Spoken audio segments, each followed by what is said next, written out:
Sziasztok, kedves emberek! Ez itt a GD News. A videójátékokról fogunk beszélgetni. És kezdjük is el a Borderlands vagy Gearbox igazgatójának botrányával. Hogy azt mondta, hogy egy igazi fan vagy, meg fogod tenni fogsz, hogy legyenek pénzed egy $90 játékra. Hát ez hülyeség. Már bocsánat. De ez ordinári nagy butaság. Az igazgató részéről, hogy ezt csinálja.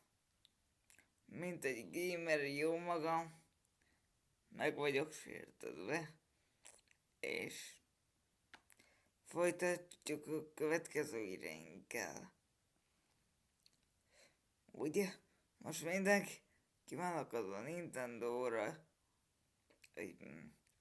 hogy miért csinálják, hogy miért mondták azt, amikor meghekkelték, kevesebb mint 24 órát meghekkelték, vagy még nem teljesen, de már tudnak saját képeket beállítani, hogy saját videókat mutassanak.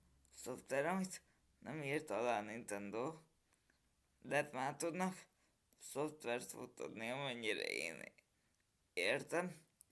Na mindegy is, ez csak egy tesztadás lesz, hogy tetszik ez a formátum, majd lehet, hogy kitalálok valami más, hogy ne csak a GD News kép legyen ott nektek.